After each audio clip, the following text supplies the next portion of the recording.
My name is Clegg. I'm the CEO of Canadians for Safe Technology, a 100% volunteer-based organization of citizens, parents, and scientists focused on raising awareness of the harmful effects from wireless technology. We provide information on how to use wireless devices more safely and work with all levels of government to provide a healthier environment. I've spent over 40 years in the technology industry. My most recent position was president of Microsoft Canada, and I've seen the tremendous benefit technology can provide. I've also seen the potential harm if technology is not used correctly. In my opinion, our current implementation of wireless technology is not safe, and I'm especially concerned with our plans for 5G. I don't make this statement lightly. I've met with experts from institutions such as Harvard, Yale, Columbia, and the University of Toronto, and I've met with an expert advisor to the World Health Organization and one of the lead scientific writers for Al Gore's team that won the Nobel Prize. Over 250 scientists from 40 countries signed a formal appeal to the World Health Organization and the United Nations member states expressing their concern over the harmful effects of wireless technology, and added an additional appeal for the effects of 5G, especially the effects on children. Hundreds of peer-reviewed scientific papers have been published demonstrating harm to humans and the environment. This evidence includes increase in cancer, sperm damage, reproductive harms, memory and learning deficits, especially in children, and damage to our DNA, nervous systems, and the cells in our bodies. Unfortunately, Health Canada and the FCC are stuck in the 1920 science that states tissue must be heated to be harmed. The last update from Health Canada of our safety guidelines was deeply flawed. 5G has all the issues associated with 2, 3, and 4G, plus some additional concerns. Because of the technology limits, 5G will require significantly more antennas, and they will be significantly closer to our homes, schools, and places of work. We have one instance where a small cell antenna has been installed 20 meters from a child's bedroom. Any lamppost, telephone post, or hydro pole is a candidate for a potential 5G small cell antenna. In addition, 5G technology uses millimeter waves for the first time.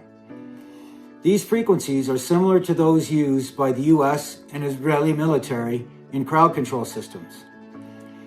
Now, scientists hired by my industry state that the power is significantly higher in these active denial systems.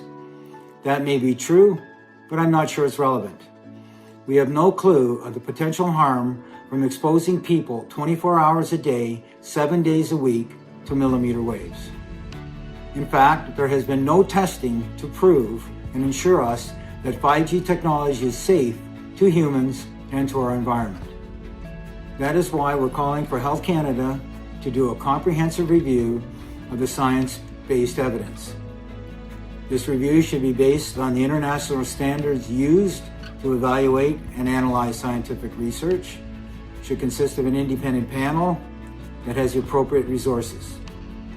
This type of review has never been conducted by Health Canada. There is a better alternative. Fiber optic and wired connections are up to 100 times faster, do not emit radiation, therefore they're safer, they're more reliable, they're more resilient, and they're more protective of our security and privacy.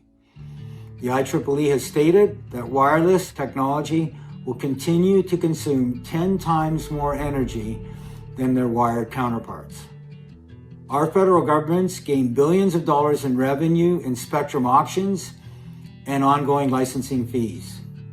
But there has never been a complete analysis of the total costs from wireless technology.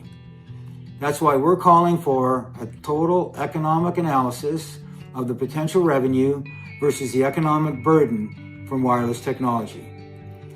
These costs should consist of, but not be limited to, increase in healthcare costs, the cost of lost productivity due to health effects, and the cost in breaches of privacy and security, as well as the cost in the harm to our environment.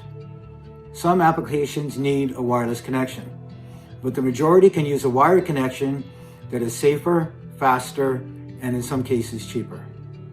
That is why we're calling for a shift in mindset to wired and fiber connections first, wherever and whenever possible.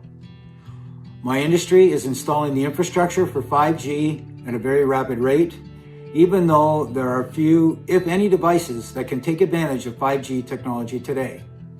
That is why we feel it is responsible and necessary to call for a moratorium on 5G spectrum auctions, as well as a moratorium on the installation of new small cell antennas until Health Canada has completed its proper review of the scientific evidence and the full economic analysis has been completed.